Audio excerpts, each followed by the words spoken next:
मीना त्रिपाठी जी। राधे राधे महाराज जी। महाराज जी आपके चरणों में कोटि कोटि प्रणाम। महाराज जी जब से ये मनुष्य शरीर मिला है तब से ईश्वर में सदैव आस्था बनी रही, परंतु इस जीवन में बहुत सारे दुख आए महाराज जी, और पति भी छोड़ के चले गए। दुख दुखालय में रह के दुख, नाली के किनारे रहे दुर्गंध ना आवे, बोले बहुत दुर्गंध, नाली के किनारे रहे तो दुर्गंध आएगी ना, इसका नाम क्या है? दुखालय। बोले बहुत लोग हमारे परिवार के मर गए तो नाम क्या है? मृत्यु लोक नाम है, इसका नाम मृत्यु लोक है, इसका नाम भगवान ने दुखालय रखा है। तो अब आए हो दुख की बाजार में तो दुख ही तो मिलेगा। सुख का भ्रम है, केवल दुख है। सुख का रूप लेकर के दुख आता है। ऐसे गले लगोगी क्या? दुख को गले कोई लगाता है? जब सुख की लेवल में दुख आता है और गले लगाते हैं, जब परिणाम में पता चलता है दुख, तो लगता है यार ये भी दुख था, ये भी दुख था, सब दुख था। तो दुख वाली तो बातें ही छोड़ो, कुछ दुख है नहीं है। क्या दुख है? सबसे बड़ा दुख है कि हमारी श्वास बेकार जा रही, नाम नहीं जप पा रहे, इसके लिए रो। और क्या दुख है? अरे जी रहे हो, खा रहे हो, पी रहे हो, ऑक्सीजन ले रहे हो। अभी ठाकुर ऑक्सीजन बंद कर दे तो सिलेंडर रखा मिलेगा बगल में, नहीं सूंघना मुश्किल हो जाएगा, श्वास लेना वो तो कृपा ही की है ना। हर तरह से तुम्हें वो यहाँ की सुविधा दी है, लेकिन सब है दुख में। यहाँ की हर सुविधा दुख में, पहले समझ लो। ऊपर लगी मेले की लेवल सुख की, लेकिन है दुख में। अब यहाँ एक काम करने के लिए हम केवल आए हैं, हर श्वास राधा राधा राधा। ये नहीं है तो भारी दुख है, कहे हनुमंत विपत्ति प्रभु सोई, जो तो सुमिरन भजन। और उसकी तो वार्ता ही नहीं है, बहुत दुख पाए तो भैया है ही यही दुकाल में दुख। अब पुस्तकालय में जाओ, बोले आधा किलो जरा दूध वाली बर्फी देना, तो लोग तुम्हारी तरफ देखेंगे कि नहीं देखेंगे? पढ़े लिखे हो? बोले हाँ। तूने लिखा क्या लेबिल में? पुस्तकालय मांग क्या रहे हो? जाओ भैया मिष्ठान भंडार में जाओ। ऐसे ही भगवान ने लेबिल लगा दी है, दुखालयम अशाश्वतम। मांग क्या रहे हो? सुख। तो हंसने की बात है, दुखालय में जन्म लिया, तुम सुख चाहते हो? हाँ, एक उपाय है, जिन्होंने इसको दुखालय बनाया, अगर उनका भजन करोगे तो ये भी सुखमय हो जाएगा, ये भी तुम्हारे लिए सुखमय, दसों दिशाएं सुखमय हो जाएंगी। एकमात्र भगवान का भरोसा करके नाम जप करो। सुमिर पवन सुत पावन, नामू अपने बस कर राखेरा। कर तुम अकर तुम अन्यथा कर तुम, भगवान तुम्हारे साथ बाल बांका भी नहीं होगा। रश्मि जी कनाडा से। पूज्य महाराज जी सादर प्रणाम। महाराज जी मनुष्य जन्म का उद्देश्य भक्ति करके भगवत धाम वापिस जाना है, लेकिन जब करते समय मन बहुत विचलित होता है। मंदिर जाना, सेवा करना यथासंभव, कभी कभी तीर्थ यात्रा में जाना भी हो जाता है। क्या ये सब पर्याप्त है भगवत प्राप्ति के लिए? समझ नहीं आता क्या करें, और हमें कैसे पता चलेगा कि हमारा मनुष्य जीवन भगवत प्राप्ति के लिए भगवत भरोसा पर्याप्त है। हे नाथ, मैं जैसी भी हूं आपकी हूं, बस हमारे हृदय में प्रबल इच्छा है कि मैं आपको प्राप्त करूं। अब कैसे प्राप्त करूं ये आप हमें संभाल लीजिए, मूल में ये बात होनी चाहिए। इसके बाद कई बार हमने सत्संग में भी कहा है कि बाहरी व्यवहारों में मन लग सकता है, लेकिन निरंतर नाम जप में नहीं लग सकता, क्योंकि नाम जप मन को मारता है। व्यवहार में उसको चांस मिलता है, खुराक मिलती रहती है। जैसे हम तीर्थ याटन जा रहे हैं तो संसारिकता भी दिखाई दे रही, मन को चैन मिल रहा है। सेवा कर रहे हैं तो बातचीत और ऐसा, लेकिन जब नाम जप कर रहे हैं तो सीधे नाम का ध्यान, नाम का सुमिरन, तो मन मरता है। इसलिए मन को पसंद नहीं मरना। मरना किसको पसंद है? तो मन को मारने के लिए नाम बहुत जरूरी है। पर जो भगवत प्राप्ति है वो हमें भगवत आश्रय से निश्चित हो जाएगी। बस आश्रय को हम समझ पाए, मन वचन कर्म से एकमात्र प्रियाजू का, लालजू का आश्रय, और अपने में असमर्थता का अनुभव कि प्रभु मैं हर प्रयास करके देख रहा हूं, मेरी सामर्थ्य नहीं कि मैं आपको प्राप्त कर सकूं। तो क्या होगा? रोना आने लगेगा। जब असमर्थ होता है कोई तो क्या होता? अब हमें चाहिए पर मैं गरीब कैसे प्राप्त कर पाऊं? मान लो बहुत कीमती चीज है, चाहिए पक्का, अब क्या करूं? मेरे में सामर्थ्य नहीं, पर मुझे चाहिए। तो फिर क्या होता है? रोना आ जाता है। बस रोना हुआ और रोते रोते प्रभु को पुकारे तो फिर भगवान के मिलने में संशय नहीं। कबीरा हंसना छोड़ दे, रोने से कर प्रीति, बिन रोए किन पाइया प्रेम प्यारा मीत। जिस समय गोपीजन प्रयास करती रही भगवान को ढूंढने का, और जब देखा अब नहीं ढूंढ पाई तो रहा नहीं गया, तो सब जोर जोर से रोने लगी। रुदु सुस्वरम राजन कृष्ण दर्शन लालसा, प्रभु के दर्शन की लालसा से उच्च स्वर, हा कृष्ण। तो भगवान उसी समय उन्हीं के बीच में प्रकट हो गए। उसी समय वह लिखा है, तासा महावीर भूत छवरी इसमय मान मुखाम्बुजा पीताम्बर धरा सृग्वी साक्षान मन मन। तो रो रो करके भगवान को पुकारना ही भगवान की प्राप्ति का उपाय है। पर रोना तभी आता है जब अपने में हार आ जाती है कि मैं देख लिया, बहुत बार चल के देख लिया, मैं बार बार फिसल जाता हूं, मैं बार बार हार जाता हूं। हे हरि, मैं अपने को देख पा रहा हूं कि मैं आपको कभी प्राप्त नहीं कर पाऊंगा, मेरे आचरण ऐसे हैं, मेरा मन ऐसा है, पर नाथ मैं प्राप्त करना चाहता हूं आपको। तो वो जो पुकार होती है वही पुकार आर्त पुकार कही जाती है। उस पुकार से भगवान की प्राप्ति होती है। बस हमारा लक्ष्य दृढ़ हो जाए, मुझे प्रभु चाहिए, पर हम असमर्थ हैं, हम प्रभु लायक नहीं है। हम कोशिश करके देख ली, उनके लायक हम बन नहीं सकते। हे नाथ, अब आप अपने लायक बना लो, पक्का भगवत प्राप्ति हो जाएगी।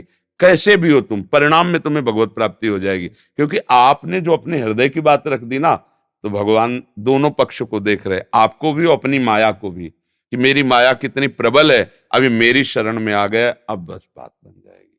समझ रहे ना जी। आप ले आते हैं हमारे बात है, बात आपके दर्शन हुए, अब सब आपको याद करें, एक बार आप आओ। अब बस इसी रोग ने हमें बांध दिया, नहीं तो महीना मुश्किल होता था, 2-3 दिन राधा बाग में रहना, आप ब्रजवासियों की जूठन पाना, यही हमारी सामर्थ्य है। बाबा ये तो आप एक कह रहे हैं, पर हमें बड़ी कृपा हाँ, बस यही हमारी लाडली का चमत्कार है। मतलब डॉक्टर भी जैसे हम ये लोग ले गए हैं ना, तो जैसे सामने खड़े तो उनका मरीज को सामने लाओ, तो ये खड़े तो हैं, वो ये मरीज है। तो केवल मेरी लाडली का जो प्रभाव है ना, ब्रह्मेश्वरादि शुद्धरूप पदारविंदो श्रीमत पराग परमाद्भुत वैभव आया। स्वामिनी का वैभव उनके निजजन ही जानते हैं, नहीं तो लालजू का ही सब वैभव जानते हैं। और जहां लालजू अपना वैभव भूलकर स्वामिनी के सामने मांगत लाल लाडिलो नागर, जहां कृपा की याचना अखिल कोटि ब्रह्मांडों का ईश्वर करता है, किसी का माथा कैसे समझ पाएगा। जहां अखिल कोटि ब्रह्मांडों का ईश्वर भी पीकदानी लिए खड़ा है, वहां तो वो हमारी महाराली जो है, हमारे कर्म ने, पूर्व कर्म ने तो हमें नष्ट कर दिया, मतलब खत्म। अब हमारी लाडली से हम जो चल रहे हैं ना, हमारी बैटरी लाडली है। उन्हीं से हम चल रहे। अब जैसे 1 बजे से चल रहा है, रात्रि के 1 बजे अपनी दिनचर्या करके निकल के 2:30 बजे यहाँ के यहाँ सब चल रहा है, रात्रि से चलता है। हाँ, 4:15 बजे तो सत्संग प्रारंभ हो जाता है, उसके पहले खूब नाम कीर्तन राधा नाम का, ऐसे। ये हमारी सामर्थ्य नहीं है, स्वस्थ पुरुष की सामर्थ्य नहीं है। 3 घंटे कोई लेटे और नींद ना आवे, और फिर इसके बाद जगकर दिनचर्या होती रहे, तो शरीर में पीड़ा हो, चलने फिरने की सामर्थ्य, कोई दिन ऐसा नहीं जिस दिन उल्टी का हो, आवेश किडनी खराब, पग पग पे कष्ट, लेकिन पग पग पे दुलार लाडली का, उसी दुलार से हम तो इसीलिए तो हम सबको कहते हैं, अरे राधा राधा बोलो, लाडली से आंख मिलाओ, क्या रह जाएगा तुम्हें, जो चाहिए वो मिल जाएगा। साक्षात महारानी जो बैठी हैं, हमारे पूरे संपूर्ण ब्रजमंडल की अधिष्ठात्री स्वामिनी, और अखिल कोटि ब्रह्मांडों के ईश्वर की भी ईश्वरी, तुम्हारी समझ में नहीं आ रहा। राधा राधा बोलो, श्री जी से आंख मिलाओ लाडली, और ऐसी करुणामयी सरकार, साफ ज्ञान विज्ञान झाड़ू लगाने योग्य हो जाता है इनकी कृपा के आगे। ने कहूं न रिस कहूं, भूली हूं न होत सकी, रहे तो प्रसन्न सदा। हमारी स्वामी जो कभी नाराज नहीं कि बहुत दुष्ट, मेरी बात ही नहीं मानता, हर बार गलती करता रहता है।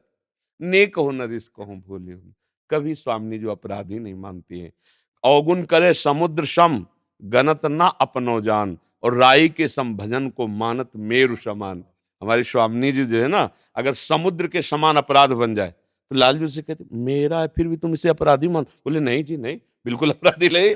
अलुल्लिख्यालंताल तदपराधान मधुपतिर महाप्रेमाविष्टम, तो परम देयम विंशति तवैकम श्री राधे गृणति नामामृत रसम। बोला राधा, तो श्री जी ने ऐसे देखा तो लाल जी ने पूरा रजिस्टर फाड़ दिया, उसका जो जन्म जन्मांतर रोका था वो अनुलिख्या, आगे लिखेंगे नहीं अपराध, क्योंकि महारानी जी का नाम लिया है और महारानी जी का ये जन है। लालजू भी डरपते हैं, हाँ, जिससे लालजू डरपते हैं वो केवल महारानी जो है, उनकी भ्रकुट टेढ़ी हो जाए महारानी जी की, तो सखियों के चरण छूने लगते हैं कि मना दो। मान धारण कर लिए लाडली जू, नहीं तो लालजू ऐसे कि अगर भ्रकुट तान ले तो काल भी थर्रा उठे। वो महान ईश्वरों के भी ईश्वर, लेकिन हमें ऐसा दरबार मिल गया जो जन्म जन्मांतर की तपस्या से भी नहीं मिल सकता। मेरी लाडली जू ने अपना बना लिया। बस हम ये कहते भटकते काहे को यार, तुम्हें किसी के आगे हाथ जोड़ने की जरूरत नहीं, किसी के चमत्कार की जरूरत नहीं, बस राधा राधा बोलो, देखो क्या नहीं हो। पर इसमें बोलना पड़ता है ना, उनको लगता है कि 100-200 रुपया दे के कोई जंतुर बांध दे जो इसीलिए भटकना है। जो ये लोगों का भटकना है ना, हम कह रहे हैं अगाध करुणा सिंधु कामधेनु स्वरूपा चिंतामणि स्वरूपा हमारी लाडली, तुम करके तो देखो। राधा राधा राधा राधा। बाबा बरसाने वाले ने प्रश्न किया कि हमारी तरफ से पूछी हुआ बात है कि बरसानो याद ना आवे। आप सही पूछो तो हमारे सामने लाडली लाल की छवि विराजमान है, और जितने बरसाने की माला आती है ना श्री जी की, वो सब सिराले रखी है। याद तो उसकी की जाती है जिसको भूला जाता है, वो तो क्षमा गई है। बाबा बहुत याद करे सब ब्रजवासी। हाँ, हमें पता है उन्हीं के बल से हम जीवित है, उन्हीं के बल से जीवित। ये जो आप लोग ऐसे कर देते हो ना, बाबा स्वस्थ हो ना, वो सबको समझ में नहीं आता, वो मुझे समझ में आता है कि जिन हाथों से आप लाडली का श्रृंगार करते हो, उन्हीं हाथों से जब ऐसे करते हो ना, तो हमें सब कुछ प्राप्त हो जाता है। दीपक सिंधवानी जी मुंबई से। जय श्री हरिवंश महाराज जी, आपके चरणों में कोटि कोटि प्रणाम। महाराज जी, मैंने मेरे सदगुरुदेव भगवान से मंत्र दीक्षा जब प्राप्त की, उस समय साधन भजन में काफी उत्साह रहता था। काफी वर्षों तक उनके सानिध्य में रहकर सेवा साधना का सौभाग्य मिला।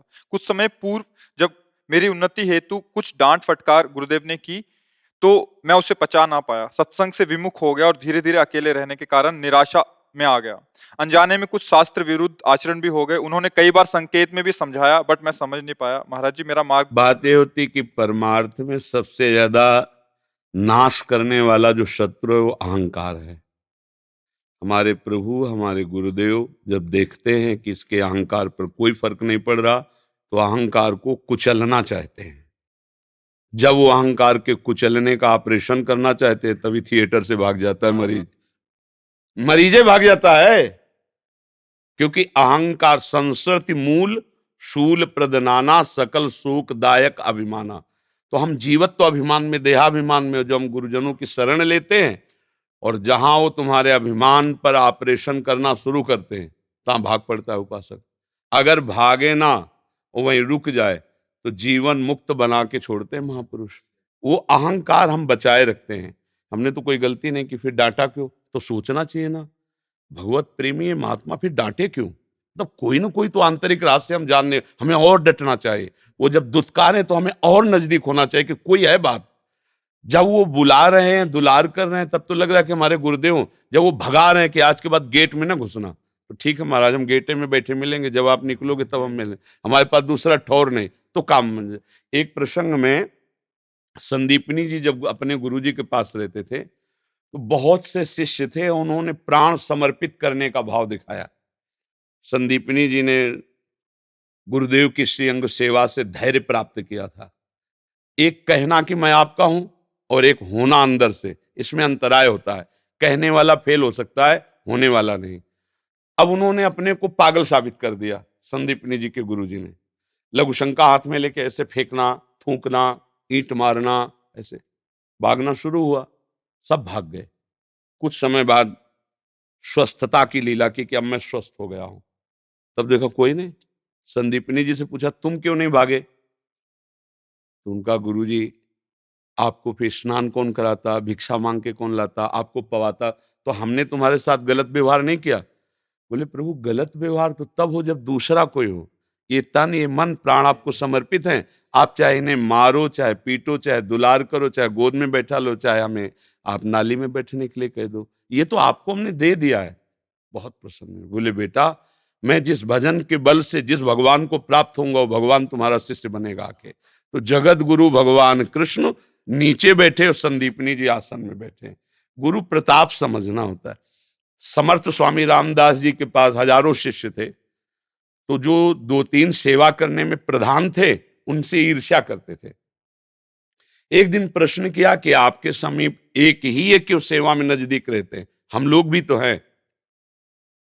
स्वामी जी ने कहा कि समर्पण की कमी के कारण श्रीअंग सेवा का अधिकार साधक नहीं प्राप्त कर पाता, समर्पण होना चाहिए। तो उनका, महाराज हमारे समर्पण में क्या, रात दिन आश्रम में रहते हैं, आपका दिया खाते हैं, आप जो आज्ञा करते हैं वैसे चलते हैं। ठीक है, कल फिर आना सब लोग। दूसरे दिन गए तो आसन में नहीं बैठे। क्या हुआ? बोले बहुत दर्द हो रहा है, यहाँ एक फोड़ा हो गया हमारे, रात रात में बड़ा विषैला फोड़ा हुआ, पट्टी बंधी हुई थी ऐसे और पैर ऐसा तो उनका गुरुजी फिर राज वैद्य को बुलवाते हैं। बोले नहीं, इस फोड़े का उपचार भी हम जानते हैं। कोई शिष्य यहाँ मुंह लगाए और पूरा मवाद पी जाए तो वो मर जाएगा और हम ठीक हो जाएंगे। जो हजारों की भीड़ थी ला, पीछे ही खसकने लगे। मरना नहीं भाई, बस उनमें दो चार रह गए। तो उनका गुरुजी दवाई से ठीक हो जाए। बोले दवा काम नहीं करेगी, सब चले गए। वो जो एक अंग सेवा में थे, उनका गुरुजी बताओ कहाँ कहाँ से हम मुंह लगा के इस मवाद को पी जाए। तो उनका बेटा यहाँ से पी। तो कुछ लोग देखने के लिए खड़े थे कि कैसे पिएगा और मरेगा। उन्होंने जब पिए तो बोले गुरुजी ऐसे रोज एक फोड़ा हो तो हमारे तो आनंद आ जाए। बोले बेटा बिल्कुल ठीक हो गए। तो सब लोगों ने पूछा मरे? बोले मरे कैसे, इतना मीठा अमृत जैसा रस था। और वो लंगड़ा आम जो है गुरुजी सब फिर सबको बुलवाया और कहा देखा, इसे कहते समर्पण। हमने कहा था पियोगे तो मर जाओगे, तो गुरु की वाणी तो समर्पण होता तो होता कि आपके लिए ही तो मरेंगे ना, हम पहले पीते हैं। कोई नजर नहीं आया जो एक अंग सेवा में था। ऐसे गुरुजनों में हमें कभी दोष दर्शन नहीं करना चाहिए। अगर हम पूर्ण समर्पित भाव हों तो हमें प्रभु के लायक बना देंगे। जो सच्चे संत होते हैं वो अहंकार का पोषण नहीं करते। आप खूब सेवा करो, इसके बाद डांट जहां मिले वहां सच्चाई है, समझ लेना। सेवा के बाद अगर प्यार दुलार और पुरस्कार मिले तो अभी कच्चाई है। जब सेवा के बाद और कड़ी नजर हो जाए तो समझ लेना बात यहाँ करेक्ट है और हमारी बात बन जाएगी। अगर देने के बाद तुम्हारे ऊपर वो ठकुर सुहाती बातें, चाटुकारिता की बातें होने लगे तो गड़बड़ है। और जब देने के बाद तुम्हारा कोई सम्मान न हो, अपना समस्त, तो समझ लेना ये हमारा देना सीधे लाडली लाल के पास जा रहा है। जब हम लोग चाहते क्या है कि अगर कुछ दे तो थोड़ी सी आबासी सेवा, वो अहंकार का पोषण होगा। तो अब गुरुदेव भगवान कहीं गए थोड़ी है, उनका मंत्र कहीं गया थोड़ी, वो तो सर्वत्र व्याप्त तत्व है। उन्हीं को पुकारो, उन्हीं के द्वारा दिया हुआ नाम मंत्र जपो। गुरुदेव जब तक शिष्य का कल्याण नहीं हो जाता तब तक उसके हृदय में बैठे रहते हैं। ये बात पकड़ लेना। जो ये समझते हैं हमारे गुरु मर गए, हम गुरु जाना ही नहीं गुरु कौन है। अरे गुरु साक्षात भगवान है, कोई गुरु व्यक्ति थोड़ी गुरु होता है। अच्छा, हम भगवान का भाव जब एक विग्रह में कर सकते हैं तो चैतन्य घन चलते फिरते संत महात्मा में भी कर सकते हैं। तो वो भाव हमारा कल्याण करता है। ये तो पांच भौतिक शरीर है, ये तो कुछ समय के बाद नष्ट हो जाएगा, लेकिन आपका जो भाव है वही आपको प्रभु तक ले जाएगा। गुरु भाव का विषय होता, व्यवहार का विषय नहीं होता। इसीलिए कहा अखंड मंडलाकारम व्याप्तम एन चराचरम तत्पदम दर्शितम एन तस्मै श्री गुरुवे नमः। दिनेश जी, हरि वंश। महाराज जी आपके चरणों में कोटि कोटि प्रणाम। महाराज जी, श्रद्धा और विश्वास में क्या अंतर है और श्रद्धा को कैसे बढ़ाया जाए? श्रद्धा जब हमारी बुद्धि में पवित्रता आती है तब कहीं श्रद्धा होती है। शास्त्र में श्रद्धा, गुरु में श्रद्धा, भगवान में श्रद्धा या धर्म में श्रद्धा। श्रद्धा का स्वरूप है कि जो लिखा है, जो बोला गया, उस पर बिना विचार के विश्वास कर लेना। जैसा लिखा है, जैसा बोला गया है, हमें वैसे ही चलना है। तो श्रद्धा का गाढ़ रूप हुआ करके विश्वास, अलग कोई विश्वास चीज नहीं। जैसे कहा गया भवानी शंकरो वंदे श्रद्धा विश्वास रूपिणो। शिवा श्रद्धा है और शिव विश्वास है, तो अर्धांगिनी हुई ना शिवाजू। तो मतलब श्रद्धा का ही अंग विश्वास है, शिव का ही अंग शिवा है। मतलब विश्वास कोई अलग वस्तु नहीं है। श्रद्धा और विश्वास एक ही वस्तु है, पर श्रद्धा का जब गाढ़ रूप होता है तो वो विश्वास में परिणित हो जाता है। जैसे हम श्रद्धा की चलो चलते हैं संत दर्शन के लिए, अब यहां आए और आपका भाव बढ़ा और बात से हृदय शीतल हुआ तो आपको विश्वास होने लगा कि जो मेरी श्रद्धा थी वो ठीक है। अब ये विश्वास जब गाढ़ रूप होगा तो ये भाव रूप रख लेगा। मेरे प्रभु हैं, मेरे गुरुदेव हैं, मेरे इष्टहीन के रूप में बोल रहे हैं। अब भाव जब आया तो प्रेम हो जाएगा। अब इनके बिना जिया नहीं जाता। तो बिन विश्वास भगत नहीं, ते बिन द्रवहि न राम, राम कृपा बिनु सपने, जीव न ला विश्राम। तो विश्वास बिनु जाने न होय प्रतीति, बिनु प्रतीत होय नहीं प्रीति। प्रतीत माने होता विश्वास। श्रद्धा करके हम आयो, हमारी श्रद्धा पुष्ट हो गई। श्रद्धा नष्ट भी तो हो सकती है कि हम श्रद्धा करके आए थे पर अश्रद्धा भी हो सकती है, लेकिन विश्वास हो गया तो अब श्रद्धा बिगड़ने वाली नहीं है। भाव आ गया तो अब विश्वास अटल हो गया। प्रेम हो गया तो अब भाव ने रूप धारण कर लिया। मेरे इष्ट देव, मेरे गुरुदेव। श्रद्धा बहुत हल्की भी होती है, कपूर की तरह उड़ भी सकती है, एक क्षण में उड़ सकती है। कुसंग मिल जाए तो अभी श्रद्धा की धज्जियां उड़ जाएंगी, लेकिन विश्वास आ गया है तो जल्दी कोई श्रद्धा को मिटा नहीं सकता है। और भाव आ गया है तो विश्वास अटल हो गया है। प्रेम आ गया है तो भाव ने रूप धारण कर लिया। बोले सख्य भाव, दास्य भाव, गोपी भाव रूप धारण कर लिया। अब ये अटल हो गया। आप समझ रहे ना? श्रद्धा यथावत वचनों पर पूरा हमारा भाव है। ये संत हैं जो बोल रहे हैं, शास्त्र प्रमाणित, हमारे मंगल के लिए। आप भाव करके आए हो, अभी नहीं जानते हो। आप जैसे जैसे जानोगे वैसे वैसे विश्वास दृढ़ होता जाएगा। तो श्रद्धा का ही फल हुआ विश्वास, विश्वास का फल हुआ भाव, भाव का फल हुआ प्रेम, और प्रेम का कोई फल नहीं होता। प्रेम तो फल का रस है, प्रेम ही सर्वोपरि है। समझ पाए आप? भगवान ने गीता जी में भी कहा है, श्रद्धावान लभते ज्ञानम तत्परा संयतेन्द्रिया, ज्ञानम लब्ध्वा परम शांति मचिरेणाधिगत। जो श्रद्धा करता है वही ज्ञान प्राप्त करता है। जो ज्ञान प्राप्त करता है वही जितेंद्रिय होता है। जो जितेंद्रिय होता है वही बोधवान होता है। दूसरा जो ज्ञान शब्द है वो बोध का है, और जो बोध को प्राप्त होता है वही परम शांति को प्राप्त होता है। मूल श्रद्धा ही है, पर श्रद्धा विश्वास में बदल जाए। प्रायः श्रद्धा बदलती रहती है। पहले हमारी उन पर श्रद्धा थी, अब नहीं है, बदलती रहती ना। और विश्वास, तुम कुछ भी कहो, मुझे दृढ़ विश्वास है क्योंकि मैंने देखा है, मैंने सुना है, मैंने अनुभव किया है। फिर भाव, अब विश्वास की उसमें शपथ देने की जरूरत नहीं। अब तो भाव, मेरे प्रभु हैं, तेरे कहने सुनने से कुछ नहीं होता, मेरे प्रभु। अब विश्वास भाव में बदल गया, परम शांति। अब वहां कोई संशय की गुंजाइश नहीं रह गई। तो इसीलिए कहा कि याभ्याम बिना न पश्यंती, जिसके बिना आप नहीं देख सकते, श्रद्धा और विश्वास के बिना। है तो सर्वत्र, पर श्रद्धा और विश्वास से ही उसे देख सकते हैं। मल्लिका जी, महाराज जी, हमारी गुरु जिन्होंने हमें अध्यात्म मार्ग में लगाया, उनका शरीर 1.5 साल पहले शांत हो गया। हमें अब कौन मार्ग आगे का दिखाएगा? वही जो गुरु ने बताया। गुरु का शरीर चला गया तो गुरु चले गए क्या? गुरु तो तत्व होता है ना, शरीर थोड़ी गुरु होता है। शरीर तो आज है, कल नष्ट हो जाएगा। गुरु ने जो नाम दिया, जो मार्ग दिया, वो सत्य, उसी पे चलो, मिल जाएंगे। अरे रामकृष्ण हरि कुछ तो बोला है ना गुरु ने, पकड़ लो, वही बात, पार हो जाओगे। गुरु बदलने से क्या है? मान लो गुरु बदला और हार्ट अटैक हो गया उनका भी, तो फिर कितने बदलो? क्योंकि शरीर तो लाश वाले है ना। गुरु की निष्ठा पकड़ो। गुरु ने जो मंत्र दिया, उपासना दी, फिर उसमें शब्द नहीं आना चाहिए मेरे गुरु नहीं। नहीं, मेरे गुरु हर समय मेरे साथ हैं, मेरे पास हैं। उनका मंत्र, उनका नाम, उनकी कृपा, उनका रूप देखो ध्यान धर के, तो वही गुरुदेव तुम्हारे मानस पटल पे विराजमान है। बस दूरी बर्दाश्त नहीं, गुरु तो हमारे यहाँ बैठे हैं, यहाँ बैठे हैं। वही हमारा जीवन, वही हमारे प्राण है। फिर गुरुदेव मर कैसे गए? गुरु मरण धर्मा थोड़ी होते हैं। गुरु तो हमको अमृत पद में बैठालते हैं, तो स्वयं मरण धर्मा कैसे हो सकते हैं? पर हम लोग क्या थोड़ा सीमित विचार वाले, इसलिए घबरा जाते हैं। अन्नू जी, राधा राधा श्री हरिवंश। महाराज जी, आपके चरणों में कोटि कोटि प्रणाम। महाराज जी, जब भगवान का आश्रय लेते हैं तो प्रयास का क्या महत्व रहता है? प्रयास का, जिसे कहा आप भगवान के आश्रित हो, अब आपको ये नहीं करना चाहिए और ये करना चाहिए।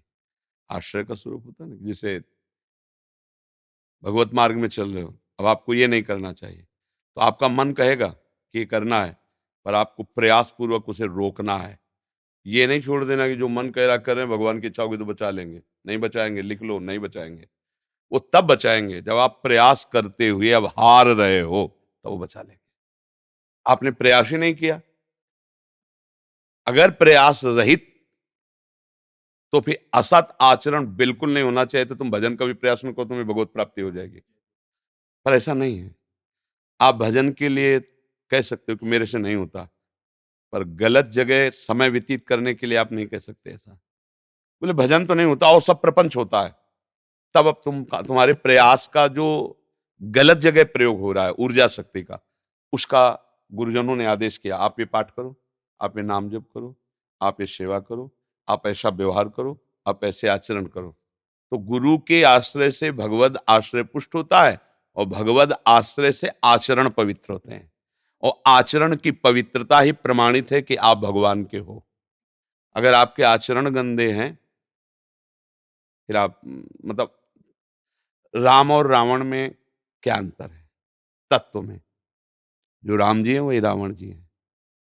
तत्व में एक ही तत्व सर्वत्र है ना, जो सब में रमा है वही राम है ना। तो जो राम जी विराजमान है वही रावण जी हैं।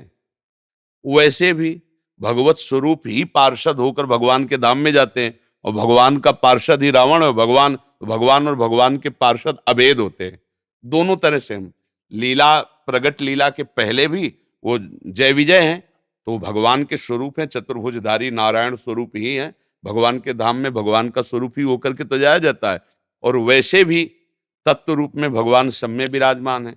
अब जगत में प्रगट होने की परंपरा में उत्तम कुल पुलस्त करनाती, ब्रह्म ऋषियों की संतान पुलस्त ऋषि के पौत्र का सौभाग्य रावण को प्राप्त हुआ, और महाराज प्रभु रघुवंश में प्रकट हो रहे हैं, चक्रवर्ती सम्राट महाराज दशरथ में। तो अंतर में वो श्रेष्ठ हुआ। उत्तम कुल पुलस्त करना, ब्रह्म ऋषि का पौत्र है, विश्वश्रवा का पुत्र है, ये ब्रह्म ऋषि है। उत्तम कुल में जन्म लेकर भगवान के प्रति भारी तपस्या से संपन्न महापुरुष है। और बल में भगवान तो अगाध समुद्र हैं बल, तो उनका पार्षद उनसे कम नहीं है। क्योंकि भाई खेल खेलने के लिए बराबर जोड़ होना चाहिए, नहीं तो सबको ही कहेगा कि एक तो महान और एक मच्छर, यार क्या युद्ध। इतना भी कम नहीं है भगवान से, क्योंकि भगवान के वो समान ही होकर भगवान के धाम में रह सकता है। तो भगवान के समान बल से युक्त है। चलत दशानन डोलत अवनी, भगवान चलते हैं तो पृथ्वी नहीं कांपती, लेकिन वो चलता है तो पृथ्वी कांपती है। इसलिए पृथ्वी नहीं कांपती कि प्यार से भगवान चलते, वो चलता है तो रोष से, आतंक से चलता है। जहां ऐसे भुजा ठोक देता, दिक्पाल भी कांपते हैं। तो रावण पूज्य नहीं हुआ। अगर ऐसे देखो तो रावण पूज्य नहीं हुआ, राम जी पूज्य हुए, क्योंकि राम चरित्र है। रावण का कोई चरित्र ही नहीं, वो चरित्रहीन है।